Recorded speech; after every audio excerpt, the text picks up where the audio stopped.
জাহাঙ্গীর খানের মুক্তি চাই। পুষ্পার মুক্তির দাবিতে পথে নেমেছিলেন সমর্থকরা। রাস্তা অবরোধ করে বিক্ষোভ দেখিয়েছিলেন গ্রামের হাজার হাজার মহিলা। আর এই বিক্ষোভ, স্লোগান আর উত্তেজনার আবহে একাধিক এলাকায় থমকে গিয়েছিল স্বাভাবিক জনজীবন। কিন্তু সেই আন্দোলনের জেরেই এবার পুলিশের জালে ৮ জন। রাজনৈতিক আবেগ আর প্রশাসনিক কড়াকড়ির সংঘাতে নতুন করে চড়েছে উত্তাপ। বিক্ষোভকারীদের বিরুদ্ধে একের পর এক গুরুতর ধারায় মামলা রুজু করে তদন্ত শুরু করেছে পুলিশ। প্রশ্ন উঠছে, আন্দোলনের নামে আইন ভাঙার অভিযোগ কতটা সত্যি? আর গ্রেপ্তারের এই পদক্ষেপ ঘিরে রাজনৈতিক মহলে শুরু হয়েছে জোর চর্চা। তৃণমূল নেতা জাহাঙ্গীর খানের মুক্তির দাবিতে ফলতার বিভিন্ন এলাকায় পথ অবরোধ এবং বিক্ষোভের ঘটনায় মোট ৮ জনকে গ্রেফতার করেছে ফলতা থানার পুলিশ। ধৃতদের মধ্যে 2 জন মহিলা এবং 6 জন পুরুষ রয়েছেন। বুধবার তাদের ডায়মন্ড হারবার আদালতে পেশ করা হয়। পুলিশ সূত্রে জানা গিয়েছে, মঙ্গলবার ফলতার মল্লিকপুর, মামুদপুর, নওপুকুরিয়া, বনহোগলা এবং শতল কসলা সহ একাধিক এলাকায় পথ অবরোধ এবং বিক্ষোভের ঘটনায় মামলা রুজু করে তদন্ত শুরু করা হয়। সেই মামলাতেই গ্রেফতার করা হয়েছে ৮ জনকে। অন্যদিকে জাহাঙ্গীরের স্ত্রীর নামে শতপ্রণোদিত মামলা করেছে পুলিশ। ধৃতদের বিরুদ্ধে ভারতীয় ন্যায় সংহিতার 285, 189-4, 190, 191-3, 324-4, 115-2, 118-2, 109, 121-2, 221, 223-B, 353-1 এবং 61-2 নম্বর ধারায় মামলা রুজু করা হয়েছে। অভিযোগের মধ্যে রয়েছে বেআইনি জমায়েত, সরকারি কাজে বাধা, ভাঙচুর, হামলা এবং অপরাধমূলক ষড়যন্ত্রের মতো একাধিক গুরুতর ধারা। পুলিশের তরফে আদালতের কাছে ধৃতদের পুলিশি হেফাজতের আবেদন জানানো হয়েছে। তদন্তকারীদের দাবি, ঘটনার নেপথ্যে আরও কেউ জড়িত রয়েছে কিনা খতিয়ে দেখা হচ্ছে। বিক্ষোভের পরিকল্পনা, সংগঠন এবং ঘটনার সময়কার ভূমিকা নিয়ে ধৃতদের জিজ্ঞাসাবাদ করা হতে পারে বলেই সূত্রের খবর।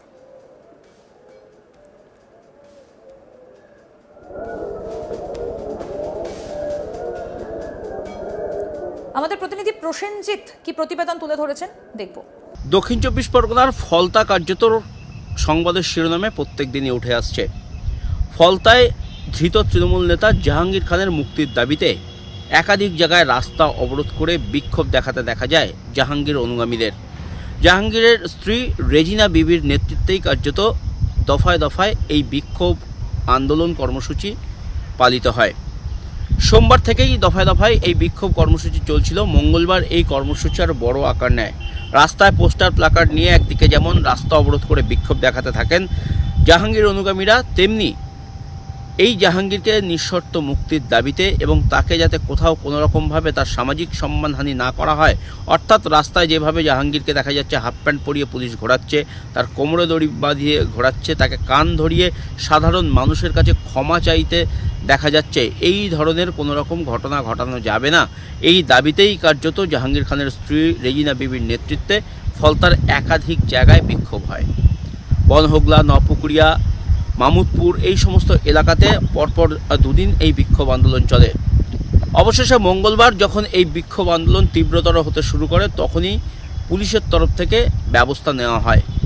ফলতা থানার পুলিশের নির্দেশে কেন্দ্রীয় বাহিনীর জওয়ানরা কার্যত লাঠি চার্জ করে এই বিক্ষোভকারীদের হটিয়ে দেয়। ঘটনাকে কেন্দ্র করে এলাকায় ব্যাপক উত্তেজনা ছড়ায়। ইতিমধ্যেই বুধবার ফলতাতে জনকল্যাণ শিবির পরিদর্শনে এসে এবং সাধারণ মানুষকে পরিষেবা প্রদান অনুষ্ঠানে এসে রাজ্যের মুখ্যমন্ত্রী শুভেন্দু অধিকারী তিনি কড়া ভাষায় পুলিশকে নির্দেশ দেন যে এই ফলতায় বিক্ষোভ প্রদর্শন, পুলিশের উপরে হামলা, এলাকায় উত্তেজনা ঘটানো, রাস্তা অবরোধ করা, অর্থাৎ আইন শৃঙ্খলাকে ভাঙার যারা চেষ্টা করছেন তাদের বিরুদ্ধে যথাযথ ব্যবস্থা নিতে হবে। ছবি দেখে দেখে গ্রেপ্তার করতে হবে অভিযুক্তদের। মুখ্যমন্ত্রী এই নির্দেশ দিয়েছেন ডায়মন্ড হারবার পুলিশ জেলার পুলিশ সুপারকে। যদিও এই ঘটনার আগে থেকেই পুলিশের তরফ থেকে বিষয়টি নিয়ে নড়ে চড়ে বসা হয়েছে। মুখ্যমন্ত্রীর নির্দেশ পাওয়ার আগেই মোট 8 জনকে গ্রেপ্তার করতে সক্ষম হয়েছে ফলতা থানার পুলিশ। তাদের মধ্যে 6 জন পুরুষ এবং 2 জন মহিলা রয়েছে।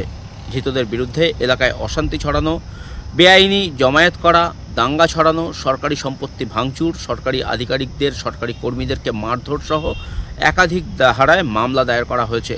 ধৃতদেরকে ডায়মন্ড হারবার মহকুমা আদালতে তোলা হয় বুধবার এবং তাদেরকে নিজেদের হেফাজতে নিয়ে এই ঘটনায় আরও তদন্ত করতে চাইছে পুলিশ। মূলত যেহেতু মুখ্যমন্ত্রী নির্দেশ দিয়েছেন যে এই ঘটনাকে লঘু করে দেখলে হবে না, রাষ্ট্রদ্রোহের মামলা এদের বিরুদ্ধে দিতে হবে বলেও রাজ্যের মুখ্যমন্ত্রী শুভেন্দু অধিকারী তিনি মঞ্চ থেকে ডায়মন্ড হারবার পুলিশ জেলার পুলিশ সুপারকে নির্দেশ দিয়েছেন। আর সেই ঘটনার পর থেকে পুলিশ আরও এই ঘটনার পেছনে যারা যারা জড়িত রয়েছে তাদের খোঁজে তল্লাশি শুরু করেছে। সব মিলিয়ে এখনও পর্যন্ত গ্রেপ্তারের পরিমাণ 8 জন। এই ঘটনায় আরও যারা জড়িত রয়েছে তাদের খোঁজেও তল্লাশি চলছে। অন্যদিকে জাহাঙ্গীর খানের স্ত্রী রেজিনা বিবির বিরুদ্ধে শতপ্রণোদিত মামলা দায়ের করেছে ফলতা থানার পুলিশ। এই যে গোটা বিক্ষোভ, এই এলাকায় যে সমস্ত মানুষকে নিয়ে জাহাঙ্গীর খানের নিঃশর্ত মুক্তির দাবিতে যে আন্দোলন করার চেষ্টা রেজিনা বিবি করেছেন, সেই ঘটনায় আইন শৃঙ্খলার অবনতি হয়েছে, সাধারণ মানুষের জনজীবন বিপর্যস্ত হয়েছে, রাস্তা দীর্ঘক্ষণ বন্ধ থাকায় যান চলাচলে সমস্যা হয়েছে। এই সমস্ত অভিযোগ কিন্তু জাহাঙ্গীর খানের স্ত্রী রেজিনা বিবির বিরুদ্ধে রয়েছে। যদিও রেজিনা বিবিকে এখনও গ্রেপ্তার করতে পারেনি পুলিশ, তবে এই ঘটনায় এখনও পর্যন্ত মোট 8 জনকে গ্রেপ্তার করতে সক্ষম হয়েছে ফলতা থানার পুলিশ, যার মধ্যে 6 জন পুরুষ এবং 2 জন মহিলা রয়েছেন। এই ঘটনায় আরও কে বা কারা জড়িত রয়েছে তাদের খোঁজেও তল্লাশি চলছে। মুখ্যমন্ত্রীর নির্দেশের পর এই তল্লাশি আরও জোরদার করা হয়েছে বলে পুলিশ সূত্রের খবর। এই ঘটনাকে ঘিরে রাজনৈতিক চাপানোতর ক্রমশ বাড়ছে। একদিকে সমর্থকদের দাবি এটি প্রতিবাদের গণতান্ত্রিক অধিকার, অন্যদিকে পুলিশের বক্তব্য আইন নিজের হাতে তুলে নেবার কোনো সুযোগ নেই। ফলে জাহাঙ্গীর খানের মুক্তির দাবিকে কেন্দ্র করে শুরু হওয়া আন্দোলন এখন নতুন মন নিয়েছে। তদন্ত যত এগোবে ততই সামনে আসতে পারে আরও গুরুত্বপূর্ণ তথ্য। আপাতত নজর আদালতের পরবর্তী নির্দেশ এবং পুলিশের তদন্তের অগ্রগতির দিকে।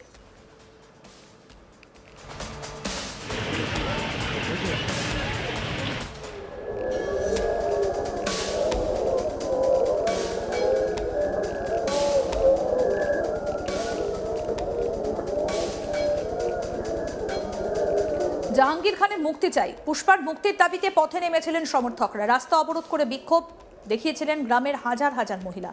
আর এই বিক্ষোভ, স্লোগান আর উত্তেজনার আবহে একাধিক এলাকায় থমকে গিয়েছিল স্বাভাবিক জনজীবন। কিন্তু সেই আন্দোলনের জেরেই এবার পুলিশের জালে 8 জন। রাজনৈতিক আবেগ আর প্রশাসনিক কড়াকড়ির সংঘাতে নতুন করে চলেছে উত্তাপ। বিক্ষোভকারীদের বিরুদ্ধে একের পর এক গুরুতর ধারায় মামলা রুজু করে তদন্ত শুরু করেছে পুলিশ। প্রশ্ন উঠছে, আন্দোলনের নামে আইন ভাঙার অভিযোগ কতটা সত্যি?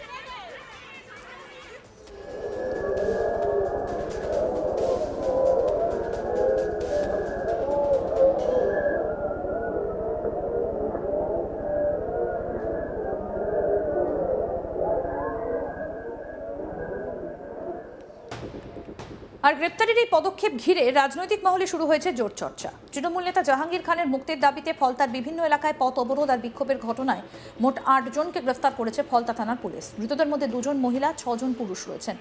বুধবার তাদের ডায়মন্ড হারবার আদালতে পেশ করা হয়। পুলিশ সূত্রে জানা গিয়েছে, মঙ্গলবার ফলতার মল্লিকপুর, মামুদপুর, নওপুকুরিয়া, বনহোগলা, শতল কলসা সহ একাধিক এলাকায় পথ অবরোধ এবং বিক্ষোভের ঘটনায় মামলা রুজু করে তদন্ত শুরু করা হয়। সেই মামলাতেই গ্রেফতার করা হয়েছে 8 জনকে। অন্যদিকে জাহাঙ্গীরের স্ত্রীর নামে শতপ্রণোদিত মামলা করেছে পুলিশ। ধৃতদের বিরুদ্ধে ভারতীয় ন্যায় সংহিতার একাধিক ধারায় মামলা রুজু করা হয়েছে। অভিযোগের মধ্যে রয়েছে বেআইনি জমায়েত, সরকারি কাজে বাধা, ভাঙচুর, হামলা এবং অপরাধমূলক ষড়যন্ত্রের মতো একাধিক গুরুতর ধারা। পুলিশের তরফে আদালতের কাছে ধৃতদের পুলিশি হেফাজতের আবেদন জানানো হয়েছে। তদন্তকারীদের দাবি, ঘটনার নেপথ্যে আরও কেউ জড়িত রয়েছে কিনা তা খতিয়ে দেখা হচ্ছে। বিক্ষোভের পরিকল্পনা, সংগঠন এবং ঘটনার সময়কার ভূমিকা নিয়ে ধৃতদের জিজ্ঞাসাবাদ করা হতে পারে বলে সূত্রের খবর। আরও আপডেট পেতে দেখতে থাকুন আজ তাক বাংলা, সাবস্ক্রাইব করুন।